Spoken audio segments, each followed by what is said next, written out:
figues de chez Artel. J'aime les figues faites en résine.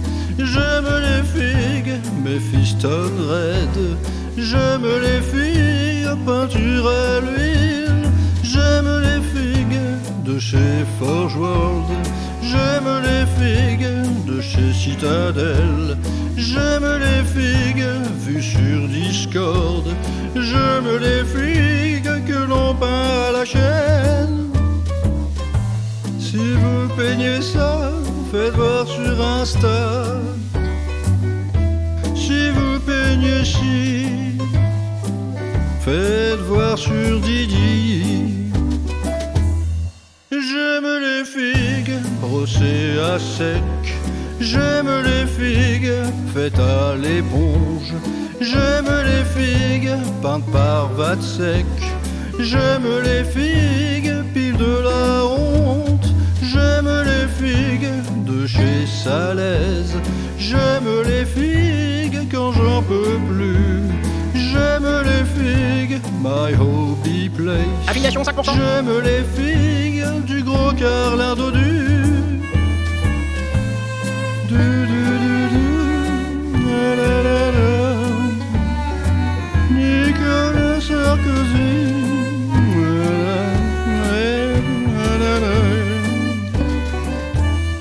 J'aime les figues en Brushido. J'aime les figues bien quitte bâchées. J'aime les figues en Valero. J'aime les figues à décaper. J'aime les figues en bleu, blanc, rouge. J'aime les figues sur Instagram. J'aime les figues en Macrage Blue. J'aime les figues et surtout la Discord. Si vous peignez ça, faites voir sur Insta. Si vous peignez ci, faites voir sur Didi. Si vous peignez ça, faites voir sur Insta. Si vous peignez ci, faites voir sur Didi.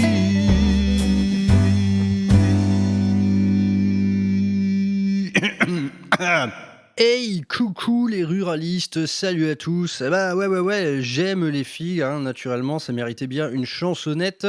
J'aime les figues, vous aimez les figues, nous aimons tous les figues, et c'est exactement pour cette raison que nous nous retrouvons aujourd'hui pour célébrer l'anniversaire de Ruralameur qui souffle déjà sa deuxième bougie. 2 ans déjà, ça passe vite, tout ça. Bon, je vais pas vous refaire un point sur le podcast, où ça en est, etc. Tout ça, en fait, vous est narré dans les petites gazettes du village qui viennent à peu près tous les 1 mois ou 2. Idem, une des dernières émissions qui s'intitulait 5 ans de hobby. Bah, je revenais sur tout ça, finalement, la création du podcast, comment ça a évolué, etc. Néanmoins, allez, quelques chiffres. Il y a 1 an, nous célébrions le cap des 50 000 écoutes de Ruralameur. Bah, 1 an plus tard, nous flirtons avec les 150 000. Donc c'est bien, on a fait 2 fois plus d'écoutes cette deuxième année. On est toujours sur des chiffres très humbles et on est surtout sur des chiffres sur lesquels, en fait, je n'ai aucune forme de certitude. Les statistiques d'un podcast, c'est complètement nébuleux. Je sais que vous êtes un bon gros millier d'auditeurs fidèles, c'est-à-dire qui écoutent tout le temps, très assidus, et je sais que sur les plateformes audio, tous les mois, il y a à peu près entre 2 et 3 000 personnes qui viennent sur Ruralameur picorer une petite émission par-ci par-là. Donc bah tout ça, ça nous donne quand même un effectif plutôt cool. La petite surprise, ça a été la chaîne YouTube, hein, qui finalement n'est qu'un satellite du podcast, parce que cette chaîne YouTube, elle est créée automatiquement à partir de mes contenus. Bah on en est quand même arrivé au cap des 1000 abonnés sur YouTube. C'était pas prévu. Sur YouTube, je suis vraiment parti de zéro. Je crois qu'au bout de 6 mois de podcast, j'étais genre à 100 abonnés. Donc, autrement dit, quelque chose de vraiment d'inexistant. Mais néanmoins, bah, par petites pincées, ça arrive et on en est déjà à 1000 abonnés. Bah, vous me direz, 1000 abonnés sur YouTube, c'est peut-être le moment pour passer la seconde et proposer du format vidéo. Bah, je suis tout à fait d'accord avec vous et ce sera sans doute dans les starting blocks cette année. Mais bon, vous le savez, à ce sujet, je prends mon temps, je n'ai absolument aucun impératif car je ne compte pas en vivre. Donc voilà, bah, le podcast va bien. Le podcast a 2 ans et le podcast va de l'avant avec une année qui s'annonce assez chargée en termes d'émissions et surtout d'événements. À ce titre, le meilleur endroit pour se tenir au courant de tout ça, c'est naturellement le Discord. N'hésitez jamais à venir rejoindre le Discord. C'est un réseau social qui n'est pas envahissant, c'est un réseau social qu'on peut venir consulter de temps en temps, tout comme on lit un bon vieux journal avec ses pantoufles et sa pipe. Bon bah du coup c'est la petite tradition anniversaire, c'est l'heure de la foire aux questions. Vous m'avez envoyé de nombreuses questions, 2 par personne. Bah, je vais essayer d'y répondre dans la mesure du possible. Vous avez été sage, il n'y a pas trop de doublons, c'est cool. On commence avec l'ami Thibaut sur Instagram qui me demande: parle-nous de ton travail à côté du hobby. Pour quels artistes as-tu bossé et si tu bosses pour une boîte ou en indépendant? Eh bien, c'est un peu de tout ça, monseigneur, parce que je suis à la fois entrepreneur et intermittent. J'ai une entreprise de mixage audio pour laquelle, du coup, je fais pas mal de mixage de documentaires. J'ai également un cabinet d'études en acoustique. Donc, l'acoustique, bah, je vais chez les gens, je fais des mesures et j'améliore leurs conditions d'écoute ou tout simplement, je réduis le bruit. Quand on parle de salle publique, comme une cantine scolaire, par exemple, le but, c'est de retrouver un environnement acoustique paisible. Donc ça, j'aime beaucoup. C'est quelque chose que je suis en train de porter parce que du côté de la post-production, tout est un peu en chute libre. C'est une activité qui s'effondre, mais en pente douce ces 2-3 dernières années. Donc c'est pour ça que j'essaie d'inventer d'autres trucs à côté. Donc là, cette année, j'essaie de porter l'acoustique et également les formations de peinture. Je viens de faire la première de l'année et c'était tout à fait sympa. Donc voilà, je pousse tout ça. Et par contre, pour quels artistes j'ai bossé? Bah, dans ma période musicale, et là on remonte ça à une vingtaine d'années, allez, le plus gros que j'ai fait, c'était d'être technicien sur toute la tournée de Calogero. Ouais, Calogero, waouh, c'était bien. C'était long. La tournée, ça ne me manque pas. Le régime sandwich au pâté et Jupiler, midi et soir, en faisant des journées de 16 heures et en déchargeant des camions, ça ne me manque pas du tout. Mais en tout cas, dans la période musique, il n'y a pas eu vraiment de stars. Moi, j'avais quelques niches en fait. Mes niches, c'était le cinéma d'horreur. Je parcourais en fait tous les festivals de cinéma pour couvrir les événements. J'étais perchman. Et mon autre niche, c'était la musique médiévale. Par je ne sais quel moyen, je me suis retrouvé en fait régisseur de tous les événements un peu médiévaux en Belgique. Donc à partir de là, j'ai rencontré un peu tous les groupes de niche qui étaient un peu là-dedans. Et ce qui était drôle, c'est que c'était maintenant il y a une grosse mode du médiéval viking qui coulole. Tu t'habilles en elfe avec des costumes achetés sur AliExpress. Il y a 20 ans, c'était encore une niche. C'était peu médiatisé, c'était peu représenté. À l'époque, les compagnies médiévales, ça ressemblait vraiment à quelque chose. C'est-à-dire qu'on faisait les vêtements avec les techniques d'avant et tout. Et moi, au milieu de tout ça, je faisais le son en façade des différents groupes, un peu typés celtique, folk, blablabla. Vous connaissez la chanson, ce sont des très bons souvenirs. Des souvenirs ou pas, parce que parfois la bière coulait véritablement à flot durant ces événements. J'étais un peu payé à la bière à l'époque. Et par contre, côté post-production, donc c'est surtout dans le domaine du doublage où j'ai fréquenté les gens les plus connus de France. Cependant, ce sont des gens dont vous connaissez la voix, mais pas les visages. Bon, à vrai dire, je les ai tous eus. Tous les plus gros doubleurs français, je les ai faits. Certains, malheureusement, sont décédés même depuis. Allez, les meilleurs souvenirs, c'est sans doute avec l'équipe responsable de South Park, William Corrin et ses potes. À chaque fois, ce sont de vraies grosses séances de rigolade. Donc voilà pour mon parcours un petit peu hollywoodien. Ensuite, on a l'ami Zag, notre ami peintre le plus productif de tout le Discord. Il me demande c'est quoi le prochain Titan. Excellente question. En tout cas, si prochain Titan il y a, plus jamais ce ne sera en résine. Donc pourquoi pas un jour, Game Workshop pourrait nous sortir des kits plastiques de Titan. S'ils le remettent par exemple sur le devant de la scène un mode de jeu Apocalypse, nul doute qu'il y aura sans doute de gros machins sortis en plastique, en commençant sans doute par un Warhound. C'est vrai que si un jour il y a des kits plastiques de Titan, ça veut dire du fun à l'état pur en termes de peinture. En gros, tu élimines absolument tous les problèmes. Nul doute que Brother Maximus aura des petits frères si l'opportunité se présente. Ouais, donc côté Titan, je n'ai sans doute pas dit mon dernier mot. Et si ça a été le Warlord pour les 40 ans, pourquoi pas aller à l'Imperator pour les 50, hein. Ouais, un Titan Imperator de 1,70 m de haut. Ouais, carrément, en fait, je compte le faire, hein. Quant à un demi-siècle, ça fait sens. Et il nous demande ensuite, il est où le merchandising rural Hammer? Ouais, concernant les activités du podcast, il y a 2-3 trucs qui traînent. Et parmi ces trucs qui traînent, c'est le merchandising. Le pire, c'est qu'il n'y a pas grand-chose à faire, mais je sais pas, j'y pense jamais. En tout cas, ouais, un de ces jours, vous aurez les t-shirts, même très bientôt, je pense, ce sera dispo sur les réunions de Super Warp, dispo en vente. Et avec la grande chanoinesse de Notre-Dame des Carabistouilles, nous sommes également en train de confectionner un goodies, un vêtement un peu plus premium cette fois, qui sera entièrement fait à la main et qui vous permettra sans nul doute de briller en société. Donc spoiler alert, ce ne sera pas une salopette, parce que la salopette Rural Hammer, elle est très jolie, mais elle coûterait beaucoup trop cher à la vente. On va vous proposer autre chose, ce sera fait de jeans et de cuir, ce sera magnifique. Donc stay tuned, cette partie-là arrive tout bientôt. Ensuite, on a l'ami Wolf Drake qui nous demande s'il existera une apocalypse de Noël en 2026 et si ce sera basé sur du Horus Hérésie. Écoute, très difficile à dire en l'état actuel des choses. Donc on vient de faire notre première apocalypse, elle s'est très bien passée, elle était basée sur 40K. En fait des apocalypses, il y en aura plusieurs cette année, c'est sûr, il y en aura 2 ou 3 je pense. Donc le but ce sera principalement de jouer l'acte final de la campagne d'Erubia en 3 actes. Donc pour l'instant, Horus Heresy, je pense pas vraiment que ce soit au programme. Et s'il y a un problème à ajouter à l'équation, c'est tout simplement le nombre de joueurs. Réunir par exemple 12 à 16 joueurs de 40K pour faire une apo, ça n'a rien de compliqué. En plus, c'est généralement assez exceptionnel pour que les gens viennent d'un peu partout. Je serais moins certain de la chose concernant Horus Heresy, dont les joueurs sont assez éparpillés. Mais à vrai dire, pourquoi pas, hein. Là, Horus Heresy, c'est un jeu où les gens, naturellement, ils ont souvent tendance à faire de grandes armées. Donc c'est vrai que ça s'y prêterait plutôt bien.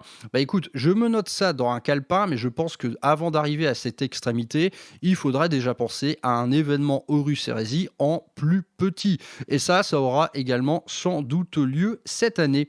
Il me demande ensuite si je devais choisir une faction à garder et une à jeter dans 40K, ce serait quoi? Question difficile. En gros, la faction que j'aime le plus et la faction que j'aime le moins. Très très difficile. Écoutez, la faction que je voudrais garder à tout prix dans l'univers de 40K, je crois que ce serait les Eldar. Au risque de vous surprendre, les Space Marines me manqueraient beaucoup, mais les Eldar, non, c'est trop riche, c'est trop vaste, c'est trop bien. Voilà, c'est ma faction préférée du jeu. La Death Guard aussi me manquerait beaucoup. Et s'il y aurait une faction à jeter, là, ça va être cruel, hein. À vrai dire, moi, je me base plutôt sur le lore concernant les factions à jeter. Et pour moi, les 2 factions les plus pauvres à l'heure actuelle du jeu, ce serait déjà les Votann, parce que tout simplement, c'est une faction très jeune. Et ensuite, une autre faction jeune, les Tau, hein.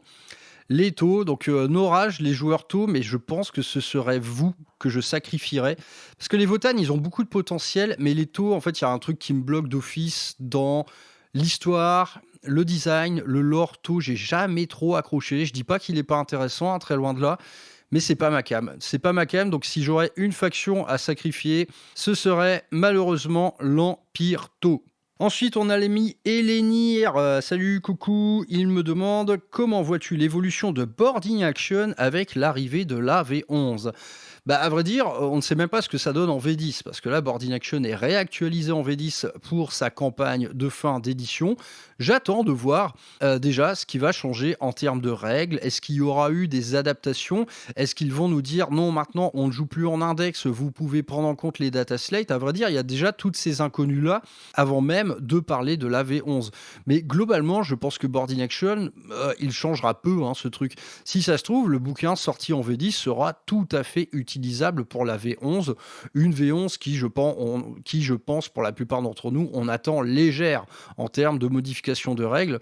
Donc, j'ai envie de dire, on ne sait pas, et j'ai envie de dire aussi, on s'en fout, parce que en l'état actuel, on a tous les index, on a un bouquin très bien fait. Moi, je vous l'ai déjà dit, ça peut suffire pour jouer pendant 10 ans, hein, sans problème. Donc, Board in Action, bah, quoi qu'il devienne, moi, j'y jouerai toujours. Ensuite, il me demande quel autre Primarque démoniaque te botterait bien de faire et pourquoi ce serait Fulgrim. Alors, là, j'imagine que tu parles un peu peinture. En termes de peinture, celui, je pense, que je kifferais le plus faire, c'est Magnus. Parce que la figurine est gigantesque, il y a vraiment des grands aplats, surtout si on décide de le monter torse-poil, là. Magnus, il y a grave moyen de rigoler avec cette figurine. Enfin, façon de parler, parce qu'à mon avis, c'est un boulot énorme. Bon, à vrai dire, ils sont tous cool à peindre, hein, ces Primark idem. Bah, ouais, toi, tu parles de Fulgrim. Fulgrim, à peindre, c'est un sacré morceau, hein, c'est d'une finesse assez extrême.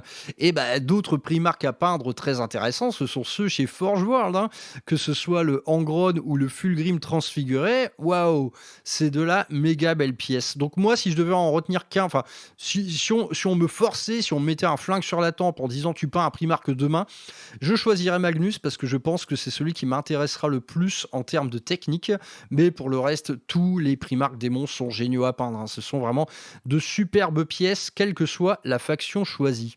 Ensuite, notre ami le distillateur me demande quelles sont mes attentes pour la V11. Bah, à vrai dire, j'en attends le moins possible. J'aspire à une forme de paisibilité, de sérénitude, tu vois? Donc j'aimerais bien que la V11 soit un update assez mineur et à mon avis, ce sera le cas parce qu'en l'état actuel du jeu, le moteur de règles, il marche très bien. Là où j'attends éventuellement quelque chose, ce serait aller du côté des Battle Shock. Le moral est absolument inexistant du jeu. OK, ça donne des parties fluides, c'est facile à comprendre et tout, mais là, c'est vraiment trop le service minimum, quoi. Les battle shocks, c'est affreux. C'est affreux, c'est nul. C'est absolument nul. Être battle shocké te donne le droit de tout faire. Tu peux bouger, tirer, charger, voilà.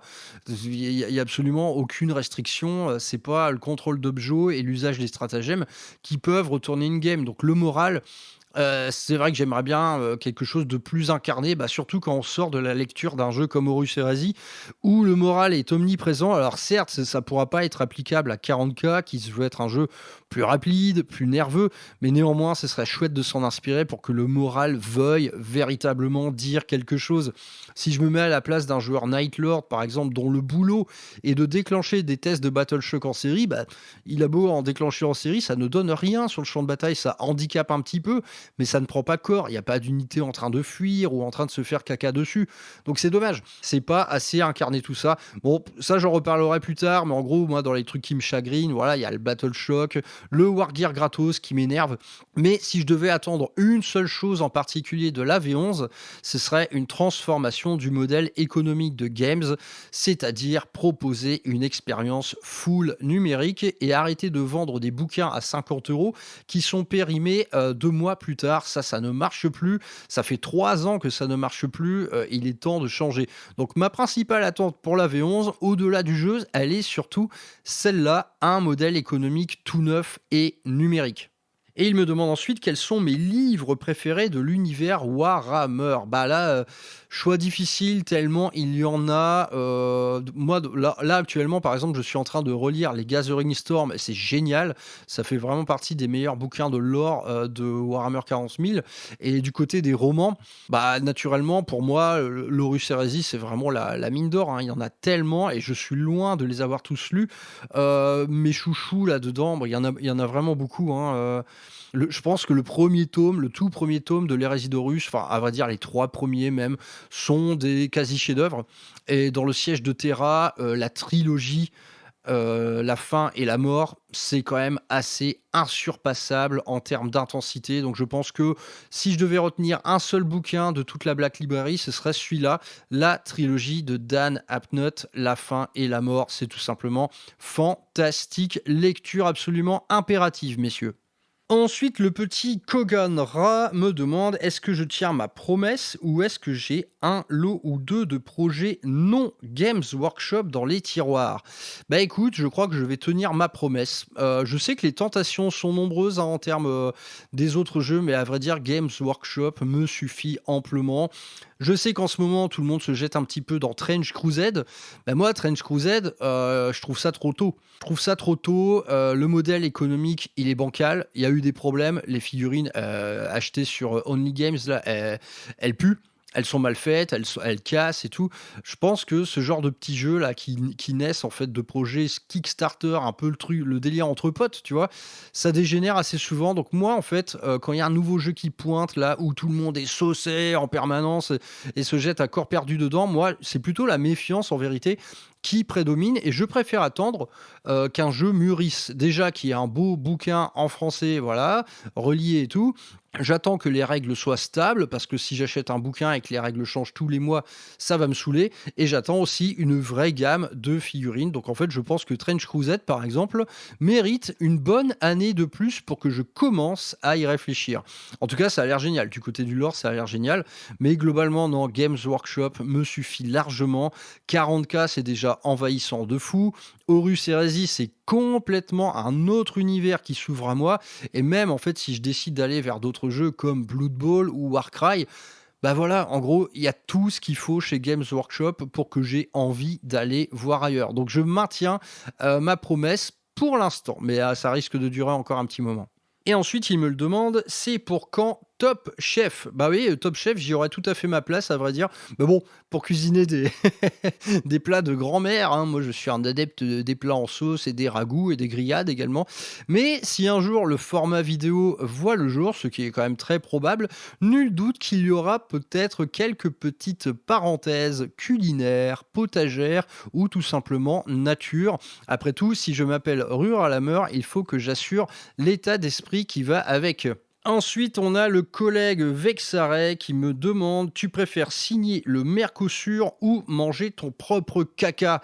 Eh bien les gars, si je le pouvais, si je pouvais sauver les générations futures, si je pouvais épargner vos enfants de manger de la merde industrielle transformée, eh bien sachez que oui, je serais prêt à manger mon caca.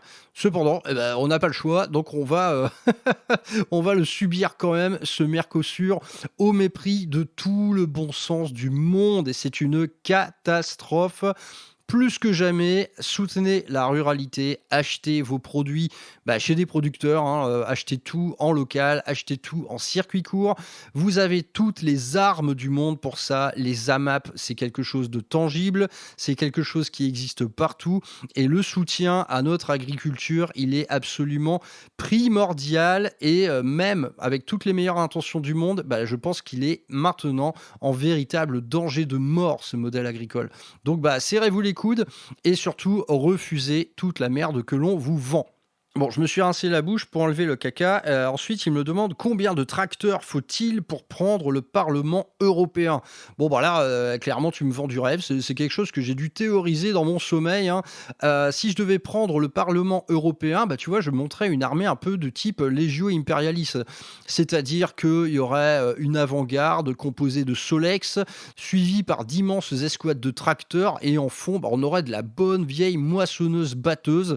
Et bon, si on pouvait ajouter un petit titan aussi, fabriqué à partir, par exemple, d'une broyeuse de troncs d'arbres. Ouais, voilà, ça, ce serait génial. Ce serait vraiment le Mechanicus agricole, avec un plan de bataille, mais incroyable. Moi, je serais juché sur un trône en haut d'une botte de paille. Là, je mènerais mes hommes sur le réseau Vox. On passerait de la musique de ouf et tout. Ouais, ça c'est cool. Il faut vraiment raser ce Parlement européen avec des tracteurs. Toi-même, tu sais. Balthus me demande ensuite: «Est-ce que je m'intéresse à des jeux venant d'autres créateurs que Games Workshop? Si oui, lesquels?» Bon, j'ai déjà à moitié répondu avec Strange Crusade, sur lequel, néanmoins, je garde un œil, assez attentif, quoi. Et ensuite des autres jeux, qui potentiellement me plaisent, il y en a beaucoup, hein. Bolt Action, ça a l'air très bien, c'est vraiment ce qu'on appelle un bon vieux wargame à l'ancienne. Heu, il y a toute la parenthèse Conquest, hein, également, tout ce grand jeu là développé par Parabellum, qui me plaît beaucoup. C'est vraiment, un autre monde, cette direction artistique originale, c'est une échelle de figurines qui change complètement. C'est un gameplay qui est super intéressant avec notamment des mécaniques de déploiement vraiment, très originales. Cependant, le problème est toujours le même, le problème, c'est le temps. Donc, ces jeux, néanmoins, je m'y intéresse parce que parfois, ils parviennent à m'inspirer, même quand il s'agit en fait d'écrire des petites règles spéciales pour les événements qu'on fait à 40K. Toute cette matière, en fait, elle est précieuse et j'aime bien en fait piocher quelques bonnes idées un peu partout. Et il m'est arrivé de piocher des idées chez Conquest, par exemple, pour faire du déploiement différemment que les règles normales. Donc, je garde un œil sur tout ça, mais le temps m'interdit en fait de m'y investir plus que cela pour l'instant.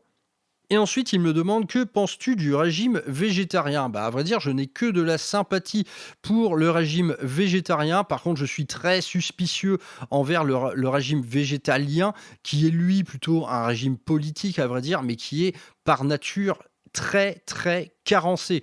En gros, quand tu es végétalien, tu manques de tout, tandis que quand tu es végétarien, honnêtement, tu peux tout avoir à une condition cependant, eh bien, c'est la cuisine. Parce que, des végétariens des grandes villes, là, j'en ai croisé des centaines. En gros, ces végétariens et ces végétaliens, ils bouffent complètement industriel, quoi. C'est-à-dire que, allez, les galettes de céréales, les espèces de beignets à la con là, avec des herbes dedans.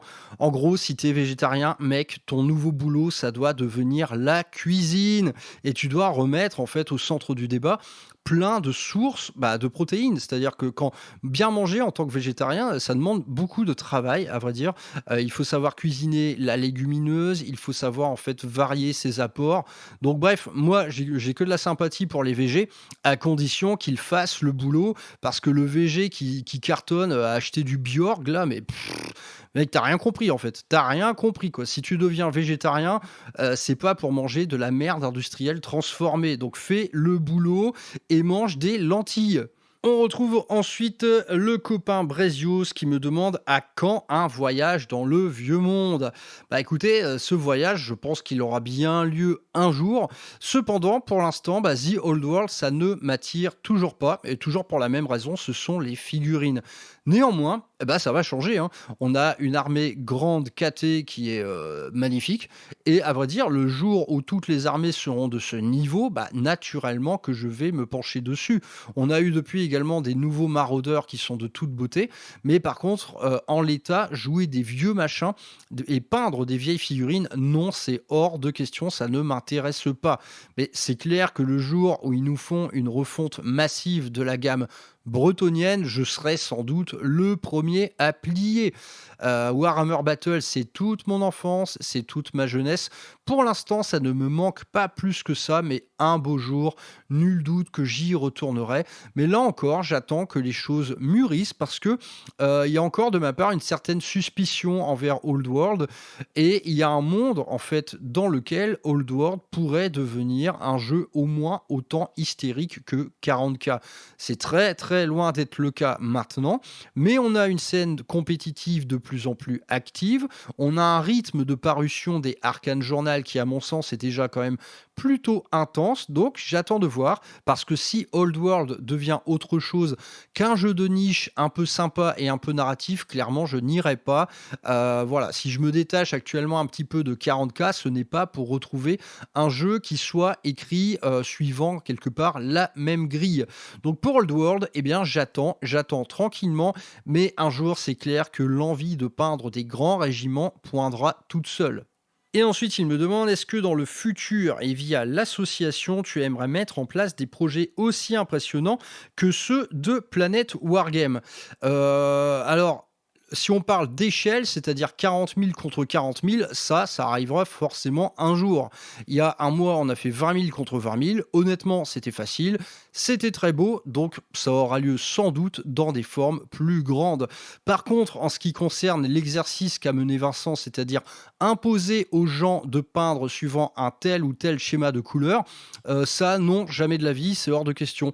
Ça ne m'intéresse pas parce que moi, j'aime bien en fait le hobby dans son infinie variété. Et moi, mon job, c'est plutôt de créer des événements très cohérents et très beaux visuellement, mais avec eh bien, plein d'expériences de hobbies différentes, plein de schémas de couleurs d'armée différentes. Jusqu'à maintenant, ça marche plutôt bien, hein, y compris dans des toutes petites réunions de Tupperware. Parfois, on se retrouve face à des tables qui ont une gueule folle.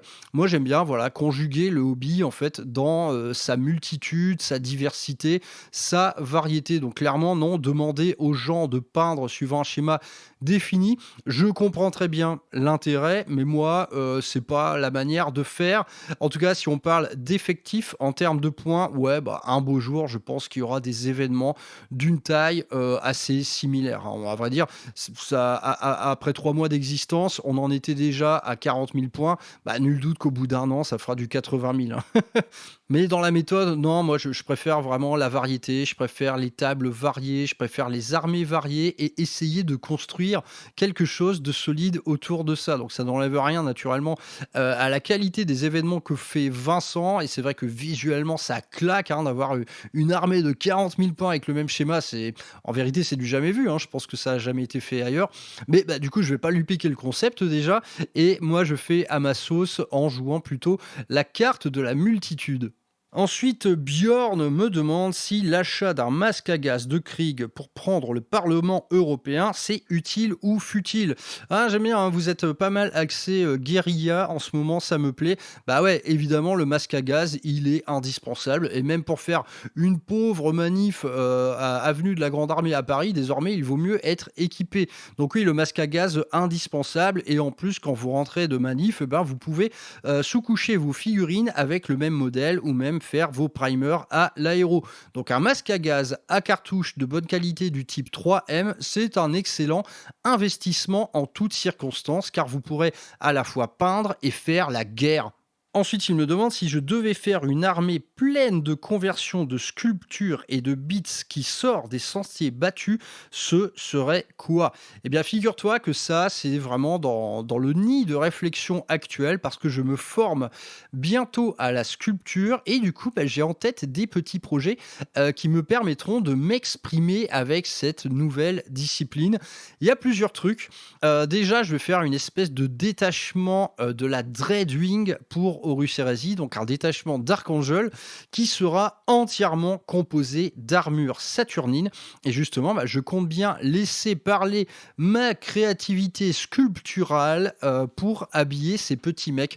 Je pense que ce sera voilà, un premier projet assez simple pour commencer. Tu prends des grosses armures saturnines, tu les couvres de gris-gris, hein, de bougies en train de fondre sur les plaques d'armure, ce genre de truc. Je vais également faire beaucoup de drapés avec de la green stuff. Donc ça, je pense que voilà, j'ai théorisé ça comme ça. J'ai pas mal de figurines en Saturnine qui me permettront de le faire. En plus, en faisant beaucoup de conversions, parce que je compte bien en fait faire une escouade de commandement Saturnine. Et après, bah, je ne sais pas, la porte reste ouverte. Déjà, on va voir si je me débrouille bien en sculpture. Je comptais également pas mal en fait équiper mon Alpha Légion avec en sculptant des petites sacoches, des holsters, des étuis, en gros tout ce qui va être un peu tactical. Je pensais bien accessoiriser ces petits mecs là.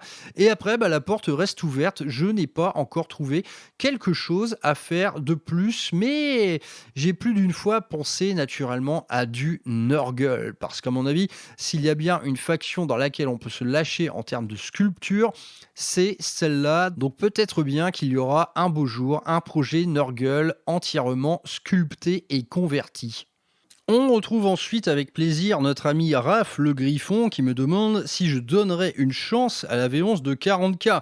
Bien, naturellement que je vais lui donner une chance, tout simplement parce que je n'ai même pas le choix. Bon, t'imagines bien que j'organise des événements 40K, je ne peux pas faire fi d'une nouvelle version, mais à vrai dire, quelle que soit la forme que prend cette V11, ça importe peu, tellement désormais je m'inscris dans un jeu que je vais mais complètement customiser. Là, si je prends un exemple de mes dernières parties, honnêtement, il y a de moins en moins de règles officielles. Tout ce qui a trait en fait au match play, donc c'est-à-dire le jeu, des objectifs primaires, secondaires, et cetera, ça maintenant, d'office, c'est complètement absent ou alors, très on va dire très éparpillé, très dévoyé. Idem, en fait, je fais parfois, ressurgir des vraies mécaniques, de morale.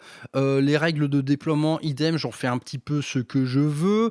Je m'inspire en plus d'autres systèmes comme ce qui nous a été proposé dans des ouvrages de campagne comme Narcmood, ou même parfois, m'inspirer de Boarding Action directement. Donc à vrai dire, maintenant, ça c'est devenu, mon travail quelque part de réadapter le jeu pour qu'il soit plus sympa, pour qu'il corresponde mieux à mes attentes à moi et globalement à tous ceux qui entretiennent quelque part cet amour d'un jeu plus narratif. Donc j'ai envie de dire, je m'en fous. Même si cette V11, ça devient l'édition définitivement méta top machin, ouais, OK, ce sera dommage, mais tant pis parce que je vais faire quand même ce que je veux. Donc ouais, bah, cette V11, même si elle me déçoit, en fait, j'y jouerai quand même. Donc je vais lui donner naturellement sa chance et à vrai dire, on n'est même pas à l'abri de quelques bonnes surprises. Donc la V11, naturellement, ce sera avec moi. Je ne peux pas l'ignorer. Et ensuite, il me dit qu'il veut sa shop de bière Rural Hammer. Quand est-ce que ça a lieu? Bah, une shop de bière, pour que ça ait de la gueule, du coup, il faut un gros logo dessus. Du coup, il faut, bah, une shop, mat. Ça ferait un genre de gros mug. Donc, je sais pas trop en vérité. Une belle shop, c'est en verre, hein, naturellement. Donc, comment on pourrait faire une shop en verre ou alors avec un logo brodé en métallique, là, je sais pas quoi, ou du verre martelé. Bon, dites-moi ce que vous en pensez, les gars. À quoi ressemblera la shop de bière Rural Hammer? Parce que j'avoue, dans le merchandising, quand même, ça aurait une sacrée tronche, quoi. L'ami La Fourrure ensuite me demande comment je vais après cette année 2025 riche en rebondissements. Bah écoute, je vais très bien. 2026 commence d'une manière très paisible, mais néanmoins j'accueille la chose de manière fort heureuse parce que j'ai le temps de peindre, j'ai le temps de mettre sur pied tous les événements à venir. Bref, j'ai du temps pour mon hobby. Cependant, bah, il y a quand même une forme d'inquiétude qui gagne toute la sphère professionnelle parce que là, clairement, je suis à poil. Donc il va falloir avoir beaucoup d'idées. Cette année, il va falloir donner beaucoup de formations de peinture et réinventer un petit peu le business model qui va avec. Mais néanmoins, le travail, c'est la santé. Je suis pas trop d'accord avec ça. Et bah, si on devait revenir à des formes plus universelles, oui, je vais très bien. Je suis heureux comme tout. Merci de t'en soucier et j'espère que tu vas bien aussi. Et ensuite, il me demande à quand du Brother Maxou sur un peu de fantasy, donc AOS et Old World principalement. Bon bah AOS, de toute manière, ça viendra de manière sûre et certaine, même si le jeu, en l'état actuel des choses, il me motive moyen. Par contre, bah, les figurines me motivent de ouf. Bah à vrai dire, de toute manière, là, le grand projet de l'année, ça va être le projet Eldar. Je sais même pas si j'aurai le temps de le finir, à vrai dire. Et le prochain grand projet, bah, ce sera les Séraphons, hein. Les Séraphons AOS, ça c'est clairement une armée que j'attends de pied ferme. Et d'ici à ce que je la commence, je pense que j'aurai emmagasiné un savoir-faire technique qui commencera à devenir très sérieux. Et comme ce sont des figurines très sérieuses, elles en jouiront le plus possible. Donc bah, AOS, de toute manière, c'est prévu depuis longtemps. C'est juste bah, que ça traîne en longueur, hein, parce que tous les autres jeux là commencent à sérieusement lui damer le pion à ce petit jeu de fantasy. Et concernant Old World, bah, j'ai déjà répondu, ça viendra peut-être ou pas, on verra comment évolue le jeu dans les temps à venir. Ensuite, l'ami Didier Deschamps Magnétique et sa formidable bannière me demande comment je vis mon passage au métier d'instituteur de peinture. Eh bien, je le vis très bien, figure-toi. Bon, de toute manière, ça fait un peu 6 mois que j'en fais, hein. Les formations en bêta-test, elles ont eu lieu au deuxième semestre 2025. Bah, je kiffe, tout simplement, je kiffe. À chaque fois, au-delà d'être des cursus de formation de peinture, c'est avant tout des rencontres, des trucs où on discute beaucoup et franchement, je n'ai croisé que des gens vraiment excellents. Donc, bah, les formations de peinture, je kiffe et je pense que les élèves s'en rendent compte parce qu'ils sortent toujours de là avec une sacrée banane. Donc, bah, j'en profite pour faire un peu de pub, les gars. Les formations de peinture, ça se passe sur Rural Hammer Studio .fr. N'hésitez pas à vous inscrire seul ou mieux avec 2 de vos amis. C'est le meilleur moyen de profiter de mon enseignement millénaire. Et ensuite, il me demande, vas-tu aller plus loin en proposant également un Patreon? Non, non, non, non, non, non, non, non, non, non, non, non, non, non, non, jamais de la vie. Ça demande encore une couche de boulot terrible, tout ça pour gratter des abonnements à 6 euros par mois. Non, j'ai pas le temps, je m'en fous. Non, non, mais j'aime bien en fait le côté vraiment enseignement en présentiel. Faire des PDF, des techniques de peinture en ligne et tout. Il y a déjà des gens qui le font, mais infiniment mieux que moi, je ne saurais le faire. Donc, non, franchement, la place est déjà prise. Vous avez déjà un embarras du choix absolument énorme à ce sujet. Moi, je sers à rien dans tout ça, vu que l'offre est déjà pléthorique. Donc, non, pas de Patreon. Et surtout, en fait, ça ferait intervenir des compétences en informatique, en graphisme, en multimédia, etc., que je n'ai pas. Donc, franchement, déjà, une première vidéo YouTube bien montée qui tient la route, ce sera déjà un défi exceptionnel pour moi. Donc je ne vais pas pousser mémé dans les orties à faire des PDF de bras sur Patreon. Ensuite, le Lord Doritos me demande qu'est-ce que ça fait de devenir un grand gourou de la secte du plastique. Non, bah non, grand gourou, bof, hein, moi pour l'instant je suis juste un petit prophète des champs. Vous le savez, bah, les chiffres de Ruralameur, ils sont loin d'être mirobolants et quelque part tant mieux. Donc non, grand gourou, honnêtement, il y a déjà des gens qui le sont bien avant moi, mais néanmoins je vous vois quand même de plus en plus nombreux et ça me fait plaisir. Mais grand gourou, jamais de la vie, même si parfois je peux vous influencer sans même trop le vouloir, jamais je ne vous dicterai comment penser. Et ensuite, il me demande à quand une tournée dans les meilleures tavernes françaises. Bah écoute mec, ça a déjà lieu, ça s'appelle les réunions Tupperwarp. Nous infiltrons des bistrots, des brasseries et d'autres lieux que vous verrez bientôt. Ça, c'est un peu mon moyen de faire vivre le petit wargame narratif dans nos campagnes et je compte bien à ce que ça continue. Donc bah, les tavernes, elles sont là et j'espère en fait en gagner de plus en plus et même dans d'autres endroits de France. Donc la tournée internationale, ça attendra encore, hein, la réunion Tupperwarp en Floride, j'y crois moyen. Mais dans tout ce qui ressemble un peu à un bistrot ou une brasserie dans la France profonde, nul doute que ça aura lieu. Ensuite, Titi de Fer me demande quand est-ce que je me ferai un McDo. Bah, figure-toi que l'actualité répond à cette question parce que récemment, avec ma chérie, nous nous sommes vus privés de courant pendant une bonne journée. Donc on s'est dit, allez, on va essayer de bouger un peu en ville. Et puis au bout d'un moment, bah, si tu veux manger un truc chaud, bah il y a que ça. Il y avait que ça, il y avait que le McDo, donc on y est allé.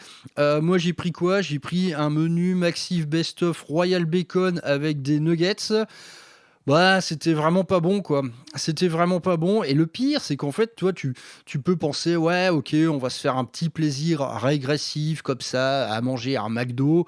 Bah même pas je l'ai, même pas je tire la moindre particule de plaisir à mettre des frites au goût de silicone dans ma bouche, ça me fait chier. Le Coca, il a le goût de poudre, il y a trop de glaçons dedans et le hamburger, il a le goût de rien quoi.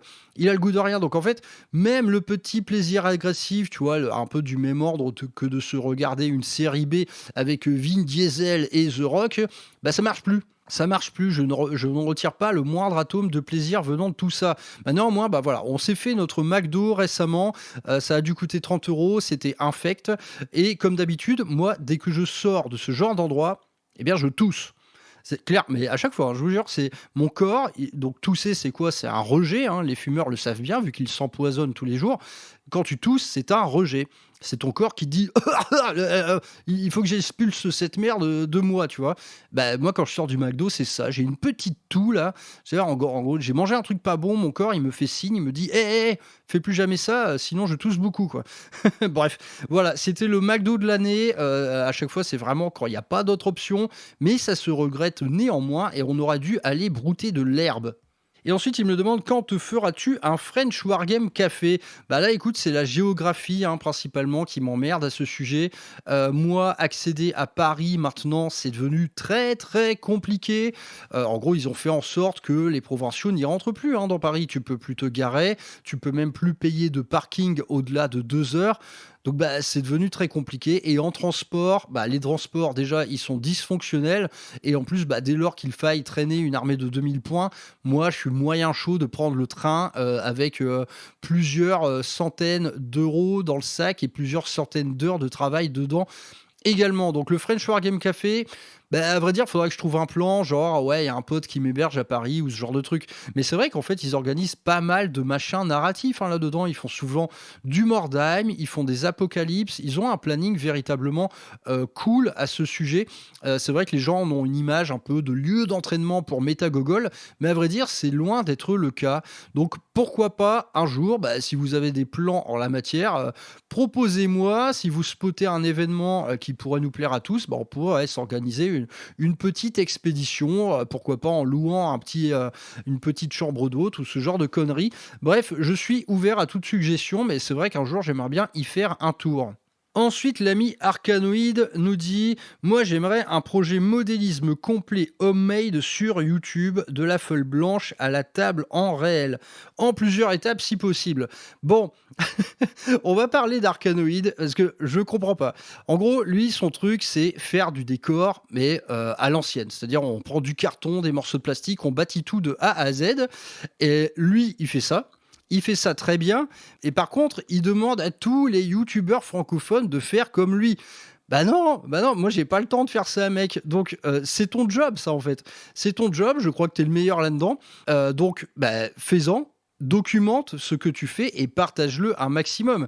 Mais là, c'est ton boulot. Je vois pas pourquoi moi je me l'approprierais. Donc Arcanoïde, il est comme ça. Il parle de décor tout le temps, même quand c'est complètement hors sujet, mais il va quand même parler de décor. Mais bah, c'est ton job, mon gars. Donc c'est pas à moi de le faire. Donc bah, fais tes décors comme tu sais si bien le faire et fais-les voir partout. Et un jour, bah, pointe-toi à une réunion Super Warp avec 4 tables entièrement homemade. Et à vrai dire, bah, là, ok, là, on pourra causer. Là. Salut, l'ami. Lupercal me demande ensuite: aimerais-tu faire une armée sans armure énergétique et sans pierre esprit? Ah, c'est vrai que ça n'a pas eu lieu encore. Hein. Ça n'a pas eu lieu. Bah écoute, la prochaine armée comme ça, ce sera quoi? Ouais, bah, je fais des tyrannides bientôt. Je fais une petite patrouille d'abordage tyrannide. Ouais, carrément. Et des nécrons. Ouais, cette année, il y a ça. Il y a nécrons et tyrannides. Ouais, cette année, il y a beaucoup de choses. Hein. On verra si j'ai le temps de tout faire. Mais voilà, ça, c'est la meilleure réponse possible. C'est nécrons et tyrannides pour uniquement du boarding action. Donc, il y aura une patrouille tyrannide et pas moins de 3 patrouilles nécrons avec naturellement le vaisseau Tomb World qui va avec. Donc, ce sera l'inauguration de mes premières armées sans armure énergétique ni pierre esprit, pourtant plus grand plaisir.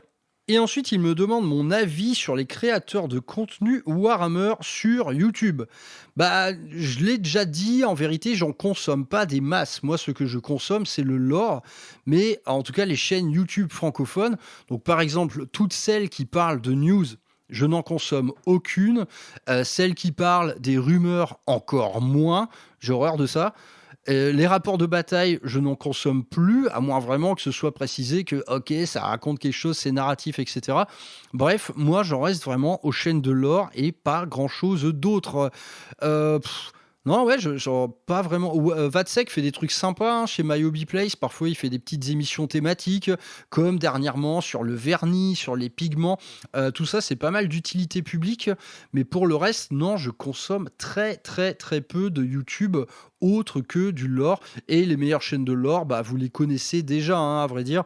Faites gaffe d'ailleurs à bien trier celles qui sont faites par IA ou pas. Mais non, assez peu de choses finalement côté YouTube. Mais je demeure assez fidèle à des grandes chaînes plutôt anglophones cette fois qui parlent de lore comme Hérésie Hera ou Warrior Tier ou Yann Arbitor. Tout ça, c'est de la très très bonne cam et je consulte vraiment régulièrement. L'ami Artemus Gordon et sa colonne de blindés me demandent ensuite à quand les planches de décalco avec mon logo pour nos épaulettes de Space Marines. Eh bien, figure-toi que j'en ai déjà tout plein. Hein. J'avais fait des logos Ruralammer pour habiller le Titan Warlord. Bah, si tu veux quelques petites roues du Mechanicus avec le marteau et la baguette dedans, je pourrais t'enfiler. Il m'en reste pas mal en stock. Mais en tout cas, de là à les produire industriellement pour les vendre, je crois que ça ça n'intéressera absolument personne. Mais si vous voulez un petit décalco Rural Hammer, j'en ai, je peux vous en filer. J'ai même des décalcos Brother Maxou. Et justement, à propos de Titan Warlord, il me demande ensuite c'est quoi ma recette pour les trims. Donc les trims, vous savez, ce sont ces ornements métalliques qui font le tour de chaque plaque d'armure. Alors, je te laisse prendre ton calepin et ton stylo. La base, c'est du Dwarven Gold de chez Scale 75. C'est un or très jaune. Ensuite, je l'assombris avec une succession de plusieurs encres, violette et bleue, toujours chez Scale 75, mais là, à vrai dire, c'est de l'encre, tu peux les choisir partout où tu veux. Ensuite, pour les lumières, je pars sur le Citrine Alchemy, toujours chez Scale 75, qui est l'or le plus clair de tout le marché, et je finis avec une pointe de chrome, et chez Prince Auguste cette fois. Ensuite, je passe tous les rivets au Lavi Reichland de chez Citadel, avant de faire le highlight, enfin le edge lightning en Citrine Alchemy, puis en chrome. Donc il y a beaucoup d'étapes, et on va dire celle qui fait toute la différence, c'est naturellement l'encre violette et bleue. Ensuite, fidèle à lui-même, l'ami Philou me pose des questions très longues. Il me demande si je vois un paradoxe dans le fait de promouvoir un mode de vie enraciné autour d'un jeu dont l'existence est portée par les piliers d'un mode de vie moderne qui peut effectivement coexister dans une ruralité d'agrément, mais difficilement dans les réalités d'un monde paysan laborieux. Et qu'il est chiant lui.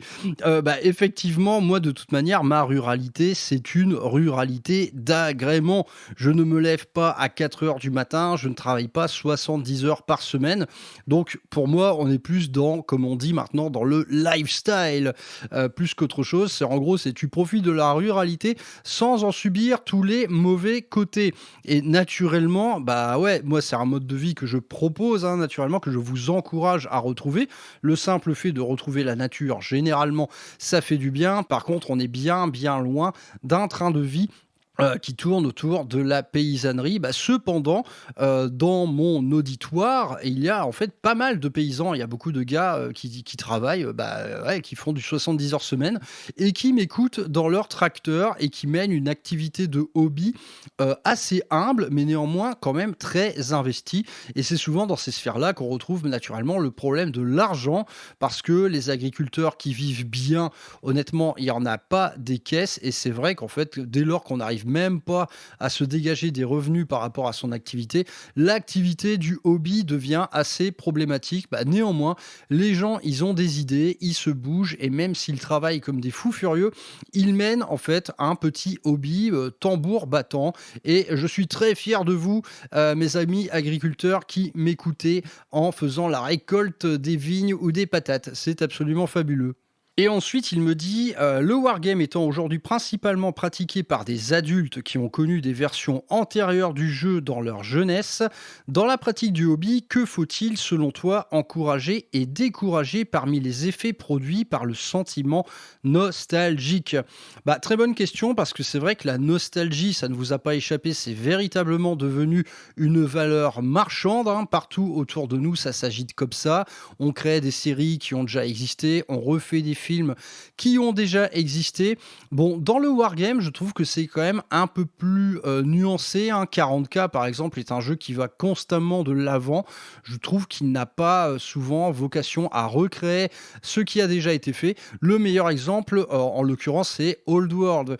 Mais Old World, ça a beau être un trip nostalgique, en vérité, il est plutôt honnête, ce trip nostalgique, parce qu'il nous propose de retrouver Old World tel qu'il a toujours été. Donc on n'est pas ni dans la réinvention, ni dans l'adaptation, on est véritablement dans une forme de retrouvailles, et des retrouvailles assez heureuses pour la plupart d'entre vous qui jouez à ce jeu. Donc les choses à éviter dans la nostalgie, c'est tout simplement refuser une fois de plus la merde que l'on nous vend.